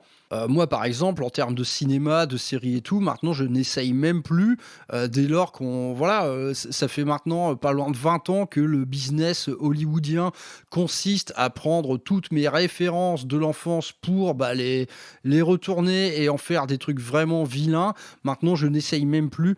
Je ne joue plus, en fait, à ce jeu-là de la nostalgie systématique. Moi, je préfère maintenant, j'aime bien les gens qui créent des trucs nouveaux et quand il s'agit de créer des trucs nouveaux, bah, les gens font ça très bien, hein, que ce soit, chez les asiatiques ou même chez les indiens. Par contre, nous, l'Occident, on a mis le doigt dans un engrenage qui semble être sans fin, un engrenage qui consiste à vouloir réinventer tout ce qui a pu déjà être des formes d'accomplissement par le passé. Donc ça, je n'en mange pas. Si ça m'était proposé dans le wargame, je n'en mangerais pas non plus. Mais bah, toujours essayer de mener la nostalgie, ok, hein, de toute manière, on la ressent tous, on la vit tous. T'es un enfant des années 80, toi-même tu sais. Mais des expériences nostalgiques cool, potentiellement, ce n'est pas ce qui manque. Regardez, en ce moment, on voit quand même la résurgence de pas mal de vieux jeux. Il y a toujours une communauté active autour de Mordheim, par exemple. Bah, et dernièrement, j'ai vu Diffus qui réhabilitait Gorka Morka. Tout ça, c'est cool. Moi, j'aimerais bien réhabiliter Inquisitor, par exemple, pour reprendre en fait les jeux tels qu'ils ont toujours été, quelque part un peu modifiés, un peu améliorés par rapport à la modernité actuelle dont tu parlais dans la question précédente. Tout ça, c'est bien en fait. Donc, bah, des expériences de nostalgie intelligentes et constructives, il y a largement moyen d'en faire. Il faut juste refuser ce qui nous est bêtement revendu comme une nouveauté, alors que ça n'en est pas du tout. Ensuite, bah, l'ami Nono le Nurgling me demande comment je fais pour être aussi beau. Ah, bah merci mon grand, ça me fait bien plaisir que tu me trouves encore désirable à plus de 40 ans. Gros bisous l'ami. Bah, comment je fais? Bah, le matin, je taxe un peu de crème hydratante à ma chérie. Oh voilà, je fais le coin des yeux, tout ça. Je m'occupe de ma barbe de temps en temps. Je fais un petit shampoing de barbe, là, vous savez, comme les hipsters, là. Ça s'arrête à peu près là. Si je me rase le torse des fois pour être quand je sors d'une bonne phase de muscu là, tu vois, ça me donne un petit look Vin Diesel. Bon, ça s'arrête à un peu là pour les conseils beauté. Mon autre conseil beauté, c'est de boire au minimum un verre de vin par jour. Ensuite, ce brave ch'timi qui est Rémi Klein me demande à quand un Tupperwarp officiel sur les terres de ton enfance, le 59. Donc le Nord, pas de Calais. Bah c'est prévu. C'est prévu, ça sera annoncé bientôt. Potentiellement, ça peut avoir lieu en avril, et si ce n'est pas en avril, ce sera durant l'été, donc probablement juillet-août. Mais oui, il y aura un événement narratif sur les terres de mes ancêtres, et ce sera juste à côté de Lille. Il me demande ensuite quel est d'après toi le meilleur Patreon de peinture sur figurines, sachant que tu les as presque tous testés. Non, j'irai pas jusque-là, je les ai pas tous testés, très loin de là. Mais honnêtement, en fait, ça dépend ce que tu cherches. Si par exemple tu recherches un véritable contenu pédagogique qui te prend par la main, bah, des contenus comme celui de chez Salaise ou de chez Girio, ils sont très précieux parce qu'il y a un vrai côté cours de peinture que tu peux suivre pas à pas, etc. Ensuite, si c'est plutôt de l'inspiration que tu cherches, bah, les meilleurs ils sont connus, hein. Il y a El Miniaturista, il y a Mamicon, tout ça c'est très bien. Mais il y a une nuance à faire, en fait, il y a une différence à marquer entre ce qui est un Patreon de cours de peinture ou un Patreon bah, un peu d'inspiration peinture. Si c'est des cours que tu cherches, bah voilà, il y a des endroits où aller et pas d'autres. Mais néanmoins, tout est bon à prendre. Mais en tout cas, je n'ai certainement pas testé tous les Patreons du monde, hein, très loin de là. En ce moment, je suis sur celui de Craft World Studio, qui est plutôt mignon comme tout, hein. Ça donne des idées, ils bossent beaucoup la transparence, ils bossent beaucoup avec des sous-couches différentes et des exercices de zénithal assez particuliers. Enfin bref, moi à chaque fois c'est ça l'expérience Patreon, c'est je pioche des idées à droite à gauche pour ensuite construire mes propres méthodes. Gilles Tanas me demande ensuite mon avis sur la multiplication des jeux sous propriété intellectuelle Game Workshop et la mémification des jeux et notamment 40K que ça entraîne. Bon bah là on est sur une thématique de piou-piou, hein, parce qu'on va parler à la fois de jeux vidéo et de mèmes. Eh bien dans un cas comme dans l'autre, ce sont des domaines qui ne m'intéressent pas vraiment. Déjà le mème, Bah, j'ai extrêmement de mal, moi. Moi, le mème, en fait, ça consiste quelque part à industrialiser l'humour. C'est-à-dire qu'on va faire une image rigolote ou pas. Moi, honnêtement, ça me fait rarement rire, vraiment, les mèmes. Et ensuite, on va la distribuer partout, on va la consommer, la partager et tout. Moi, si tu veux, c'est pas une forme d'humour qui m'intéresse vraiment. Pour moi, l'humour, c'est avant tout le mot, le verbe, tu vois. Donc, moi, le même, de base, je suis pas fan. Et c'est vrai qu'on croise tout le temps les mêmes trucs. Putain, ce qui me rend fou, c'est Camelot. Camelot, mais bordel, ça fait plus de 10 ans qu'on voit des mêmes Camelot partout. Camelot, c'était sympa, mais c'était loin d'être génial. C'était une émission de télé. Ah, ça me gonfle ça. Camelot, j'en peux plus, je n'en peux plus de voir ça. D'ailleurs, je me félicite pas mal que du fait que sur le Discord de Ruralameur, le même soit plutôt une espèce en voie de disparition. Donc continuez comme ça. Par contre, bah, parfois vous me sortez des phrases, des verbes, des jeux de mots. Ça me fait rire, mais beaucoup plus que les mêmes. Et concernant la multiplication des jeux, bah, en vérité, ils ont toujours été très nombreux, hein, les jeux Game Workshop, et bah, comme d'habitude, il y en a très peu d'une vraie qualité. Mais je te dis, ça m'intéresse pas de ouf. Tu vois, quand Space Marine 2 est sorti, c'est vrai que tu regardes un trailer, tu dis, ah, ça doit être rigolo. Mais en vrai, ensuite, t'en parles aux gens qui ont joué, enfin, en tout cas, aux vieux gens dans mon genre, hein, et ils me disent, bon, voilà, pendant 10 heures, tu tapes du Tyrannide, c'est fun, c'est sympa, et puis tu l'oublies assez vite. Donc, quelque part, moi, je ne regrette pas vraiment de ne pas m'intéresser à tout ça. Sans être du temps perdu, c'est pas du temps qui va t'apporter grand-chose, hein. Ça va être juste un petit plaisir régressif auquel tu vas jouer quelques fois et terminé, on passe à autre chose, on retourne peindre. Donc bah, je préfère peindre et ne pas dévier de ma trajectoire. Et il me demande ensuite, penses-tu qu'à long terme, tu resterais sur une version de 40K sans passer à la suivante? Bah là, tu vois, moi je suis podcasteur, je parle de 40 000. Ce serait quand même un exercice un peu périlleux de dire à tout le monde non, fuck off, on reste en V10, je veux pas entendre parler des nouvelles versions du jeu. De toute manière, sur le long terme, ce n'est pas tenable parce que dans le cadre, par exemple, des nouveautés, ok, admettons, ils me sortent une nouvelle escouade de vétérans Blood Angel, je sais pas trop quoi. Bah ok, ça va être des règles V11, moi je suis resté en V10, du coup c'est pas adapté, du coup blablabla. Donc non, ça c'est pas vraiment quelque chose de viable. Par contre, je comprends totalement l'expérience sympa que peut représenter de faire quelques parties dans une vieille version du jeu. Je sais qu'il y a pas mal de gens qui jouent à la V3 par exemple, donc ça j'ai rien contre, mais à condition de jouer le jeu jusqu'au bout. Par exemple, vouloir jouer V3, ok, mais il te faut aussi une liste V3, parce que dès lors que tu vas t'amuser à incorporer des primaris ou n'importe quel machin récent, ça n'aura absolument ni queue ni tête. Donc ok pour ça. Ok pour jouer à des vieilles versions du jeu, mais il faut réadapter également son exercice et notamment son list building. Et là, ça peut être tout à fait mignon, mais certainement pas de vouloir en faire une espèce de crossover avec les unités récentes. Là, pour l'avoir déjà vu de mes yeux, franchement, ça ne ressemble à rien du tout. Le capitaine Fracasse me demande ensuite quelle est la proportion entre les figurines officielles et les copies imprimées dans ma ration mensuelle. Bah, sache que les copies imprimées, donc clairement les trucs illégaux, hein, Hong Kong, toi-même tu sais, ça représente quelque chose d'infinitésimal par rapport à la quantité de kits plastiques officiels que j'ai en ma possession. À vrai dire, moi le recast, ça n'a qu'une seule utilité, c'est tout simplement de me procurer des kits Forge World. J'ai clairement pas les moyens de mettre 110 € dans 5 Terminator, donc oui, ça, je le recast. J'en ai eu un recours assez important dernièrement concernant l'Horus Heresy, où le jeu consistait justement à récupérer les machins Forge World, donc les unités un peu spécialistes ou les Dreadnoughts. Mais le recast, pour moi, l'aventure s'arrête là, hein. Quand j'ai le choix entre un kit plastique Games et du recast, même pas, j'envisage la solution recast. Je prends tout chez Games. Ok, c'est plus cher, mais c'est du plastique. Ça va être cool à assembler et à peindre, contrairement à la résine qui est une horreur.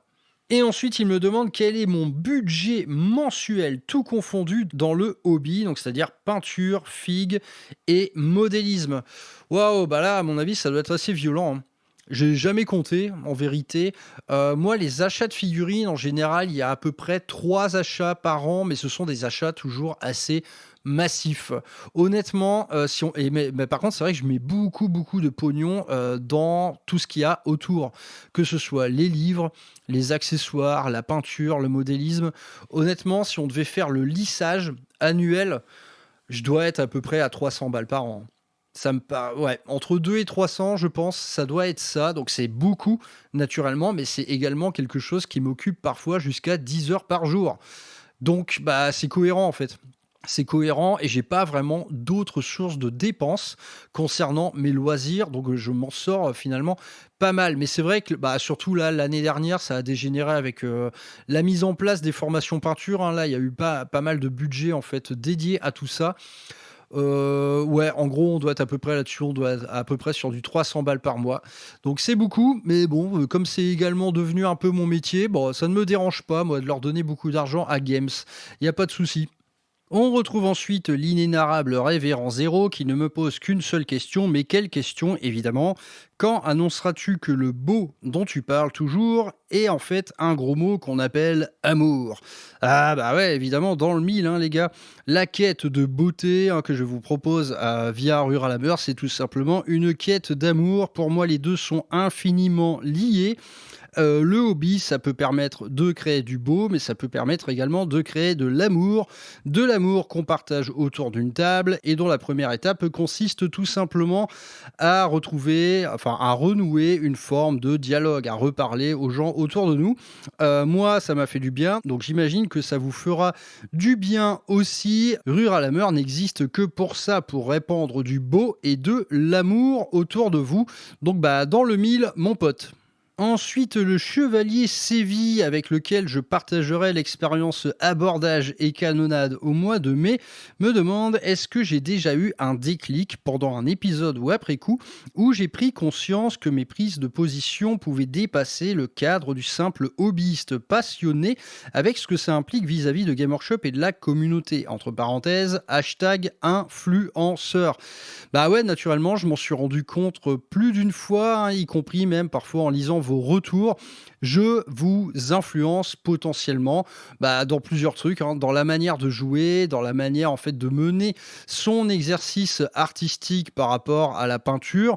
Donc ça, ce sont des choses qui m'échappent quelque part, mais après c'est pour le mieux, hein, j'ai envie de dire, si ça peut un peu tirer les gens vers le haut, si ça peut permettre aux gens de retrouver une expérience différente ou de mener en fait des retrouvailles émouvante par rapport au hobby, moi tout ça je prends. Donc ce sont des choses non intentionnelles de ma part, mais qui parfois prennent forme et voilà, ça m'arrive de faire une émission et 6 mois plus tard je reçois un mail d'un gars qui m'envoie une douzaine de photos par exemple d'une armée que j'ai pu inspirer auprès de lui.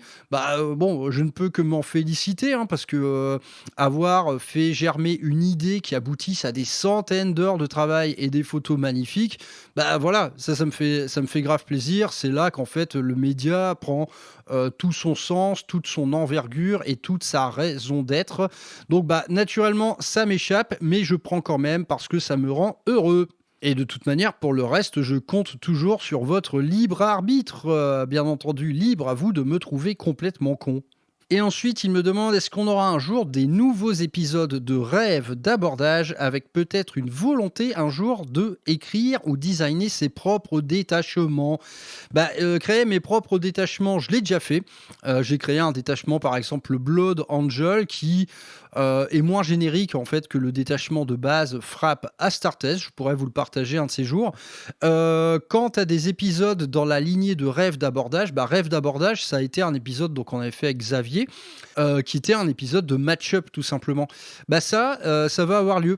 Je vais vous proposer bientôt, ce sera pourquoi pas une nouvelle rubrique. En gros, ça va consister à faire ce qu'on avait fait auparavant, c'est de établir un match-up en choisissant les détachements qui vont bien, mais pourquoi pas en poussant le délire plus loin avec un véritable choix de map, un choix de mission, etc. À vrai dire, j'ai une émission dans les tuyaux qui s'appelait les match-up de rêve. Elle est écrite à peu près, elle n'est pas encore enregistrée. Donc ouais, des épisodes dans cette lignée-là, il y en aura d'autres dans les semaines à venir. L'ami Greygoo, qui est venu faire une petite partie à la maison avec son Alpha Légion cette semaine, me demande ce que je pense du développement des différents médias, jeux vidéo, séries, etc. par Game Workshop, amène un public différent et qui serait moins attaché à l'univers et sa mise en scène sur table. Bah ça c'est une évidence, hein, c'est-à-dire que les gars qui découvrent le hobby via un média alternatif, donc via un contenu type série ou jeu vidéo, il n'aura pas le même rapport à ce hobby que nous autres qui avons découvert la chose via des pages de livres ou de magazines. Voilà, d'office, en fait, on part d'un rapport différent à l'objet, d'une interprétation différente. Donc, bah, je sais pas ce qu'ils vont nous pondre, en fait, les futures générations de piou-piou, là, qui vont découvrir le truc via une série Amazon qui sera peut-être mauvaise, on verra bien.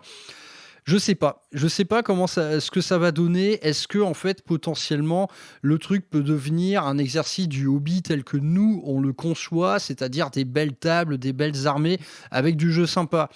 À vrai dire, j'y crois moyen parce que, bah, ils sont entourés donc tu vois, admettons, OK, tu as 16 ans, tu découvres ça.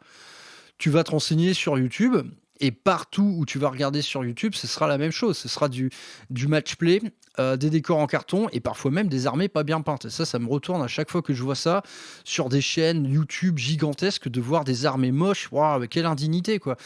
Donc je sais pas, à vrai dire, bah, dans l'émission des Piu Piu, je parlais pas mal de la nécessité du mentor dès lors qu'on débute. Je pense que finalement, le seul moyen pour eux de retrouver un exercice du hobby tel que nous autres vétérans le conçoivent, ouais, ça passe par là, ça passe par le mentor, quelqu'un qui va les aiguiller, quelqu'un qui va les aider à s'y retrouver en fait dans cette nébuleuse. Je crois vraiment que c'est quasiment indispensable. Et après, il y a un autre grand sujet, bah, c'est l'argent. L'argent, voilà. Moi, quand j'avais une douzaine d'années, trouver un peu de pognon pour faire du hobby, c'était pas évident. Bah, ça l'est encore plus maintenant. Maintenant, tout a explosé. L'inflation, elle est sidérante. Donc voilà, les débutants, ok, ils vont kiffer, hein, découvrir l'univers via YouTube, via les jeux vidéo, etc. Et après, bah, la suite, ça dépendra de leur budget, hein, en vrai. Et maintenant, malheureusement, quand je parle à des gars qui veulent commencer, waouh, j'ai tout le mal du monde, hein, à les aiguiller sur comment commencer pas trop cher, etc. Voilà, il y a des formules maintenant, les collections Hachette, c'est quand même sympa pour ça. Mais j'ai beaucoup de mal, en vérité, à aiguiller les débutants maintenant, d'autant plus lorsqu'ils découvrent l'univers à partir d'un média autre. C'est pas évident du tout en vérité, donc je ne sais pas vraiment de quoi sera faite la prochaine génération de débutants dans les sphères Warhammer. Et ta deuxième question, elle disait que si oui, enfin, si ça a amené un public différent, ce qui sera le cas, hein, évidemment, est-ce que ce sera un problème pour le game design des futures versions de leurs différents jeux? Bah, à vrai dire, on en a déjà pris le chemin, hein. Warhammer 40 000, dans ses mécaniques, ressemble de plus en plus à un jeu de plateau. C'est-à-dire que tu peux très bien remplacer les figurines par des pions, le jeu serait absolument fonctionnel. Il y a une volonté quand même de simplification qui va grandissante, hein, depuis la V8. Finalement, on voit le jeu se simplifier de plus en plus, tout en demeurant une vraie niche à tricks, hein, pour les joueurs un peu compétiteurs.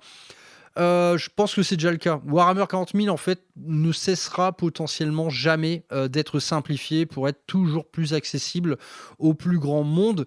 Et c'est pour ça que les jeux de niche existent encore. Si vous en avez marre d'un wargame un peu trop abstrait, qui ne veulent plus dire grand-chose, qu'on pourrait jouer avec des pions, bah voilà, vous allez sur Old World ou Horus Heresy, ces jeux sont exactement là pour ça. Donc Warhammer 40 000, attendons de voir ce que donnera cette V11, mais je crois que la simplification des règles et l'abstraction qui va avec ira toujours grandissante, bah, à mon grand regret malheureusement. Ensuite, Méan me demande blanquette de veau ou carbonade flamande. Alors, j'adore les deux, mais je vais quand même retenir la blanquette de veau qui est gustativement quand même plus finaude. Une carbonade, c'est excellent quand c'est bien fait, mais voyez, il y a ce côté bourrin, ouais, la carbonade, viande, frites, bière, tu vois. Blanquette de veau, on est quand même sur de la viande plus tendre, voilà, du tendron de veau. On peut mettre des légumes, hein. Moi je mets carottes et poireaux, et en plus ça se mange avec un vin blanc, contrairement à la grande majorité des plats de viande en sauce. Donc je vote et je dis blanquette de veau. Et ensuite, il me demande à quand cette armée Eldar. Eh ben, c'est dans les prochains mois. Ça va pas être tout de suite pour autant. J'ai la Death Guard à finir. Ensuite, entre les deux, je vais mettre un autre projet. Ce sera potentiellement soit du Necron ou du Tyrannide. Et après, j'attaque l'armée Eldar, du moins sa partie Vaisseau Monde, et plus encore ciblé, l'armée fantôme de Vaisseau Monde Bieltan. En tout cas, ouais, c'est imminent, ça aura lieu durant ce premier semestre. Ensuite, GB me demande, pour moi, c'est quoi le wargame à l'ancienne? Bah, on parle que de ça depuis 2 ans, mec. Le wargame à l'ancienne, si je devais le définir promptement, ce serait tout simplement un jeu. C'est-à-dire quelque chose qui reste un jeu. Donc, quand je dis jeu, ça veut dire que ça reste un jeu où il y aura des phénomènes aléatoires, des craquages de dés, de la rigolade, de l'apéritif, des copains, le tout dans un endroit sympa avec des belles tables et des belles armées. Voilà, c'est exactement ça, le wargame à l'ancienne. C'est un truc qu'on fait très très sérieusement, mais pour jouer avec le maximum de légèreté. Et ensuite, il me dit, si tu devais choisir entre la pratique du jeu et la pratique du hobby, montage, peinture, etc., quel serait ton choix? Bah, ce sera toujours la partie modélisme et peinture, hein. Moi, avant d'être un joueur, je suis un peintre, clairement, parce que bah, dans l'exercice du hobby, la peinture, finalement, ça représente 95% de mon activité. Je ne joue pas si souvent que ça, je joue quand même régulièrement, mais pas trop. Mais même si j'adore jouer, bah, le jeu ne m'est pas indispensable, tandis que la peinture, ça m'est absolument indispensable dans mon quotidien. Donc je suis et je serai toujours un peintre avant d'être un joueur, ce qui ne m'empêche pas de beaucoup aimer le jeu.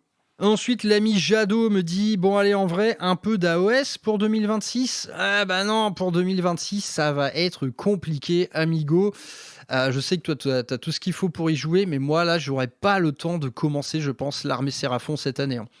Il y a trop de trucs à faire et il y a trop de trucs à finir. Donc AOS, la première armée AOS, je crois que ce sera l'année prochaine. Désolé, mec, je fais de mon mieux, mais en tout cas, j'ai quand même hâte, hein. Et question numéro 2, Obi-Wan Kenobi, ce à quoi je réponds, la réponse D. Ensuite, le Nicomancien me demande, crois-tu que Games Workshop va ressortir Warhammer 40 000 maintenant qu'ils ont ressorti Warhammer?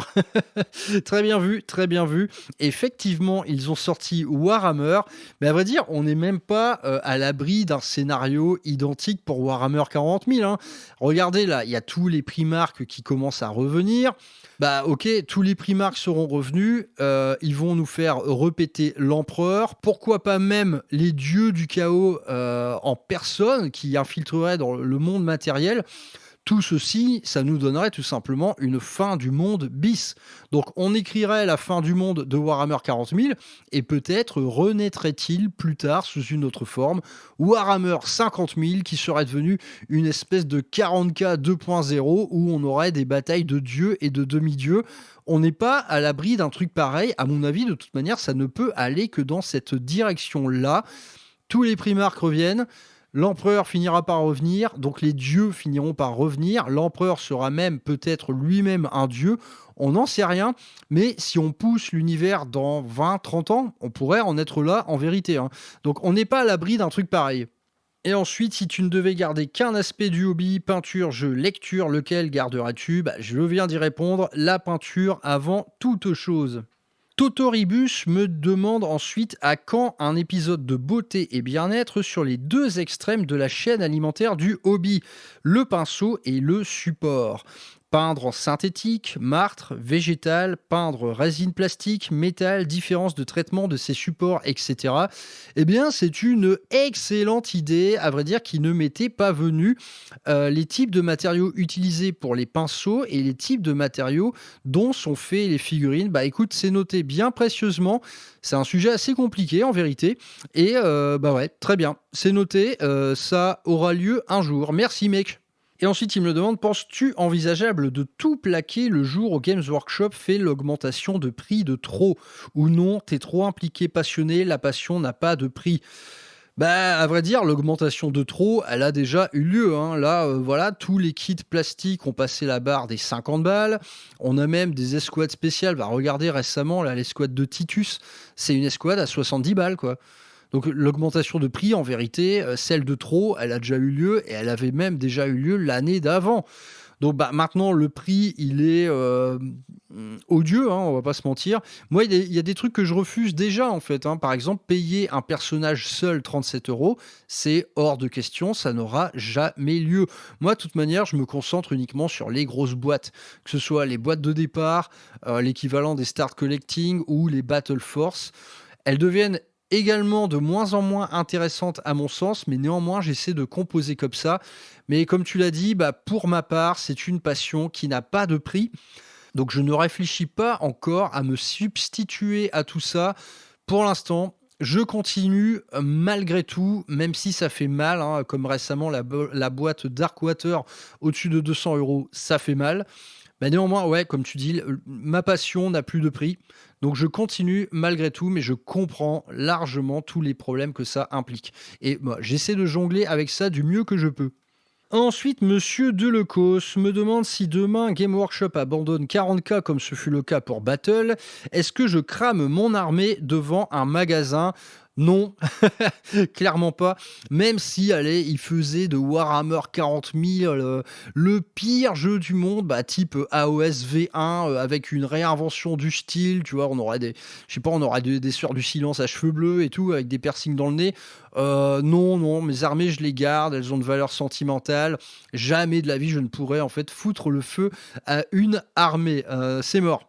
Et ensuite, il me demande quand est-ce que je compte me mettre au meilleur jeu de Games Workshop. Il parle de Necromunda, bien sûr.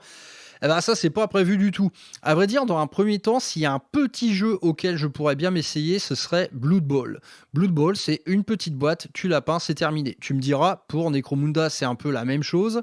Cependant, Necromunda, il y a quand même un impératif de décor. Donc ça, c'est quelque chose à prendre en compte. Ça pourrait venir le jour où je commencerai ma table Zone Mortalis. Ça, à vrai dire, c'est prévu, hein, ça aura lieu. Une grande table Zone Mortalis pour Horus Heresy. Bah, une fois que tu as ce genre de décor, là, urbain, dévasté, avec plusieurs étages, plusieurs niveaux, découvert de partout, bah pourquoi pas, hein. Là, faire du Necromunda sur ce type de map, ça pourrait avoir beaucoup de sens. Donc je sais à quel point le jeu est bon, hein, parce que j'y ai joué moi-même à la V1 il y a plus d'une vingtaine d'années. Mais pour l'instant, c'est pas du tout au programme. On verra suivant l'apport décor qui sera le mien au cours des mois à venir. Ensuite, Poulet Mayonnaise, alias Xavier, me demande combien je soulève au développé couché. Donc j'imagine que tu parles de la rep unique, mon rep max. Bah écoute, à l'époque, c'était 115 kilos. Bon, une seule rep, hein, 115, en gueulant un bon coup, ça passait. Mais néanmoins, c'est un exercice que je ne fais plus depuis longtemps. J'ai arrêté la salle et toutes les charges lourdes. Maintenant, je privilégie largement le poids du corps ou les charges guidées ou les charges beaucoup plus légères. Et s'il y a quelque chose à retenir concernant le développé couché, c'est qu'il y a à peu près 9 personnes sur 10 qui font ce mouvement n'importe comment, alors qu'il exige une exécution réellement parfaite. Les omoplates, le placement des jambes aussi, primordial.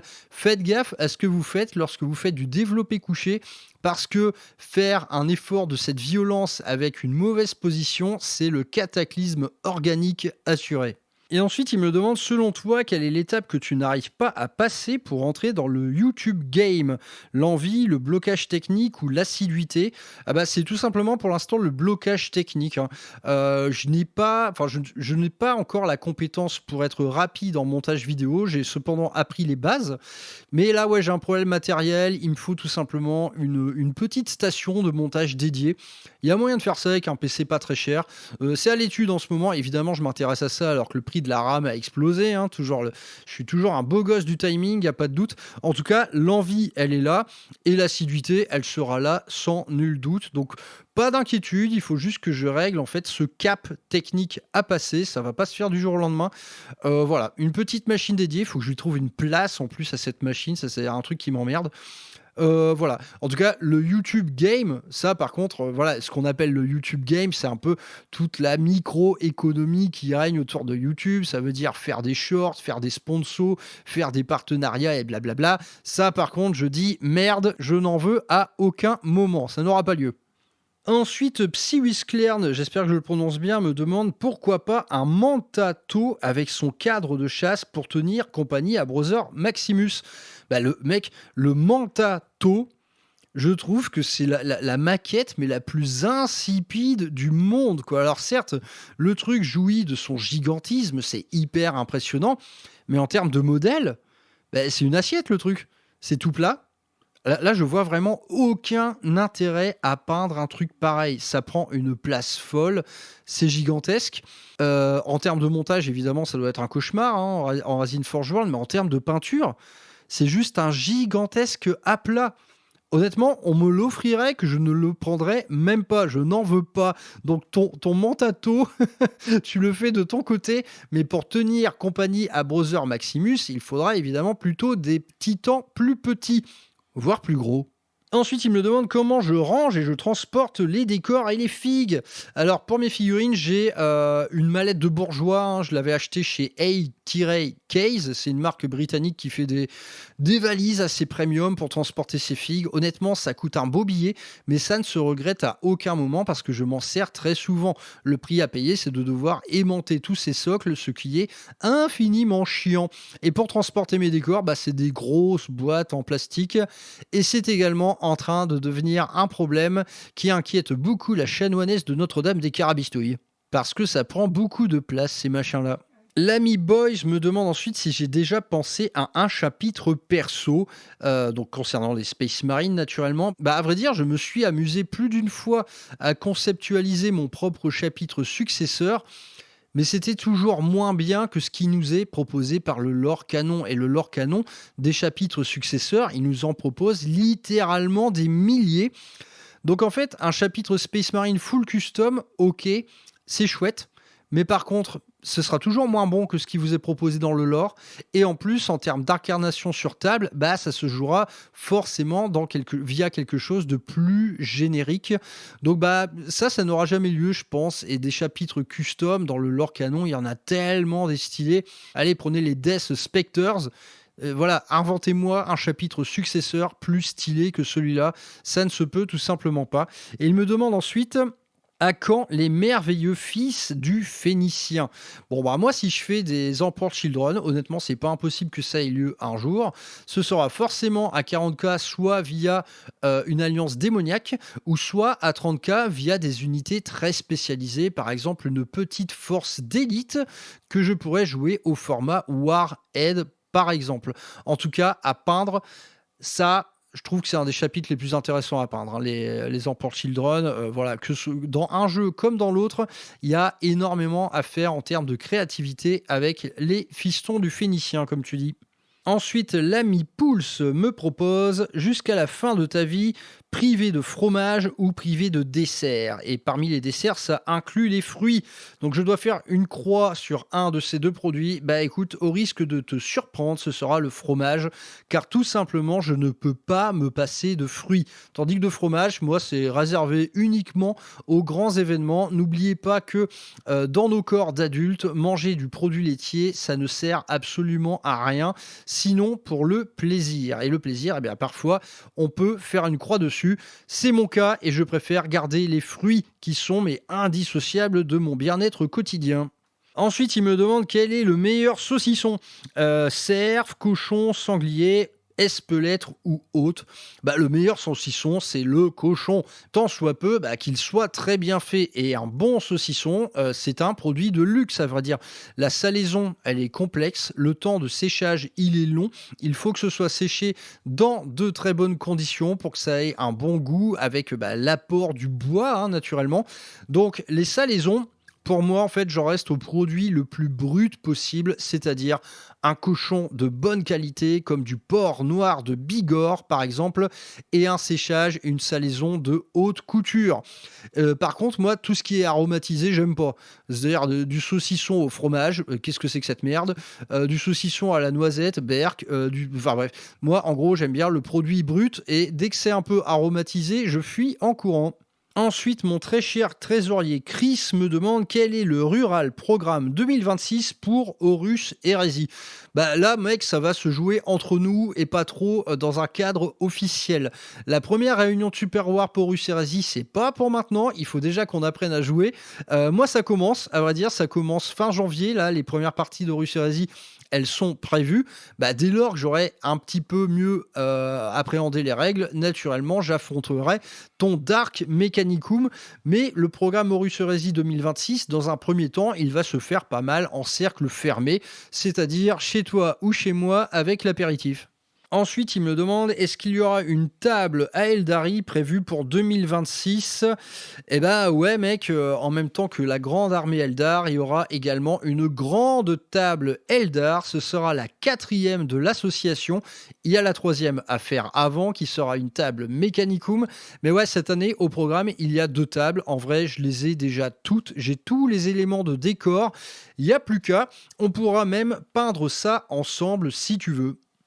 L'inénarrable croûte Pathfinder me demande ensuite, est-ce à dessein que Ruralammer est l'anagramme de Real Rom Arm? Et qu'en déduire de la consommation de spiritueux de l'animateur du podcast? Eh bien, sache, cher ami, que du rhum, je n'en bois vraiment que très très peu souvent. Ça se limite peut-être à 2-3 ateliers Tiponche par an. Généralement, j'aime bien le Naisson, j'aime bien le Trois-Rivières également, j'aime bien le rhum bien blanc. J'ai un peu plus de mal avec tout ce qui est liquoreux. Moi, de toute façon, de l'alcool fort, j'en bois très très peu. J'aime bien un bon whisky, j'aime bien le cognac, le calva, l'armagnac. Moi, je suis plus dans un usage un petit peu digestif, hein, dès lors qu'on parle d'alcool fort, mais très très rarement pour l'apéro. L'ami Théo Ruby me demande ensuite, tu as développé une approche très personnelle sur ta Death Guard. Penses-tu avoir trouvé le style qui te corresponde ou vas-tu partir dans une autre direction sur ton prochain projet?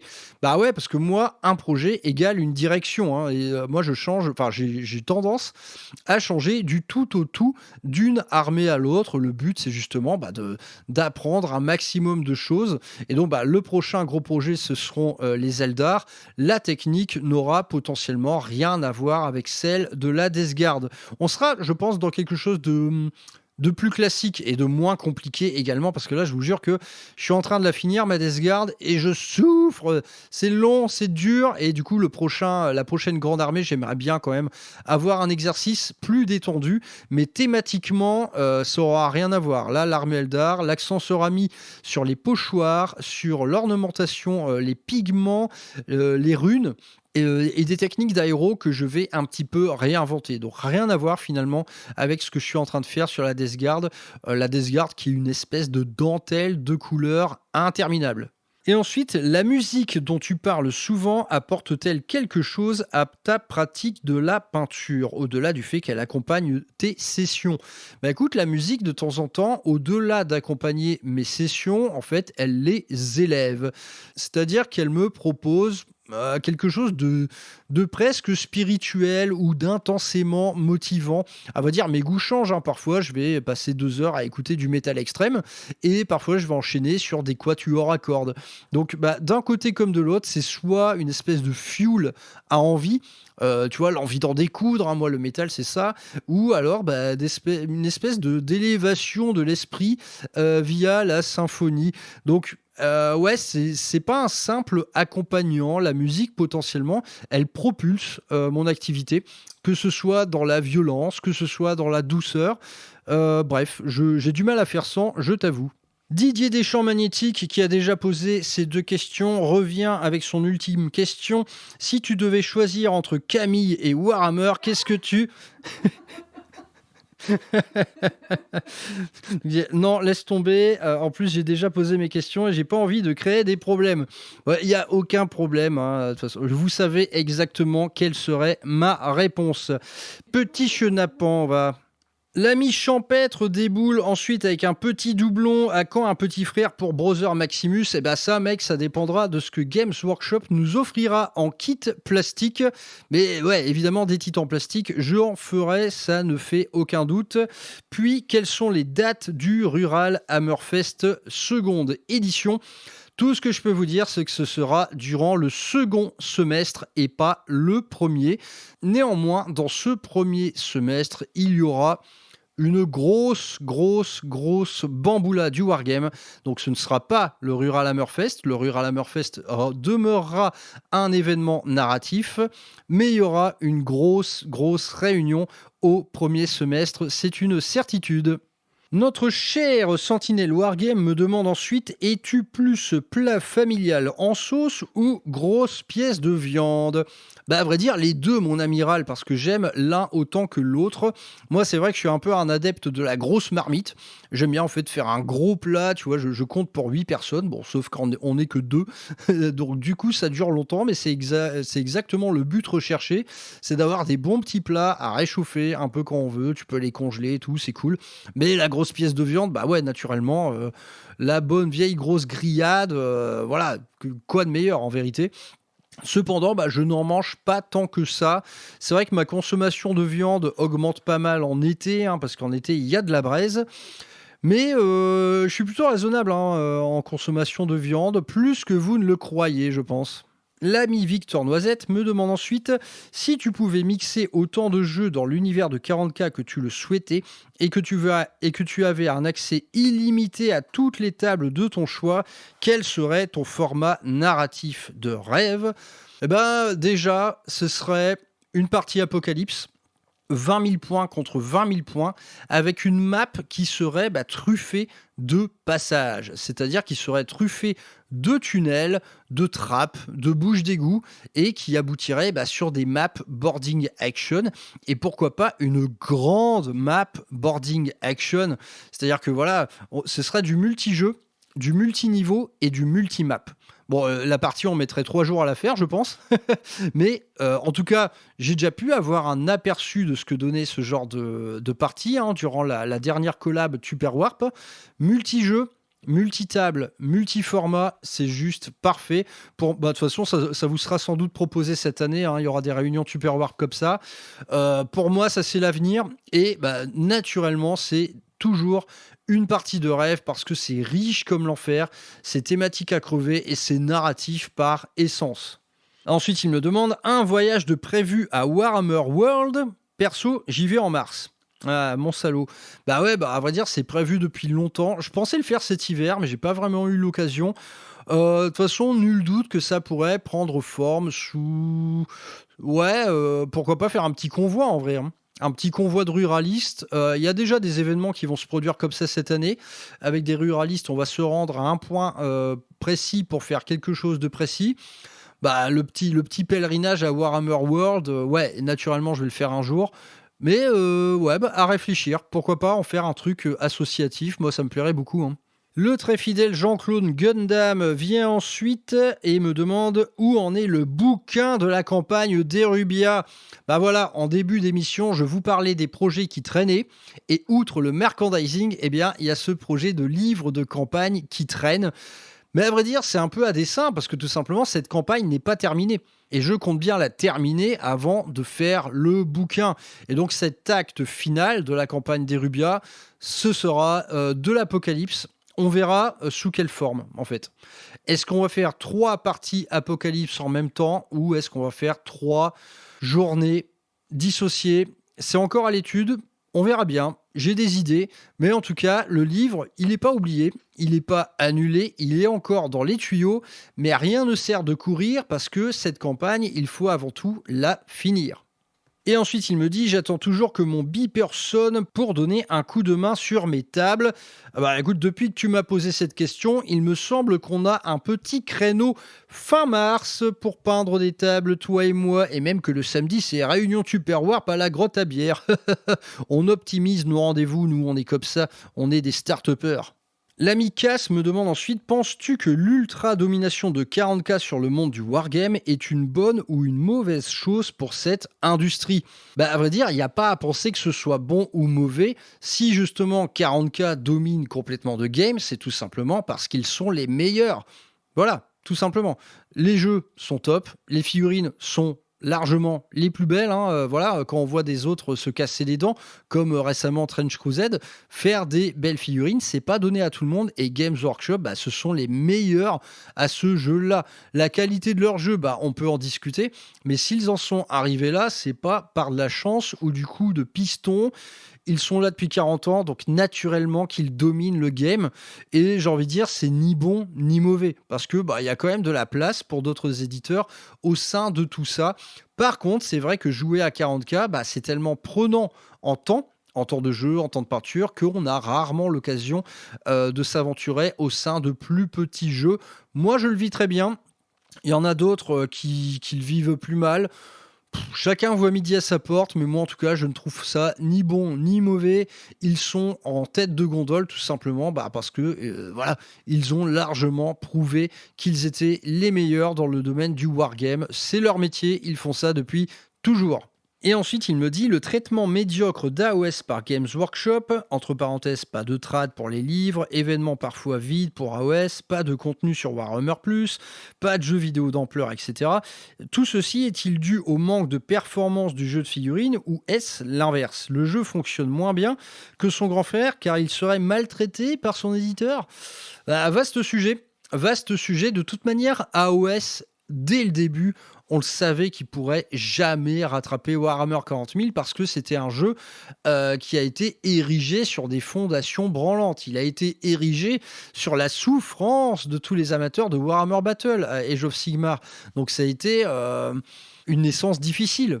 Et à partir de là, bah, c'est difficile en fait de propulser ce jeu au devant. Je pense même qu'à l'heure actuelle, Old World marche bien mieux que AOS. Voilà, Old World, ça a été les retrouvailles.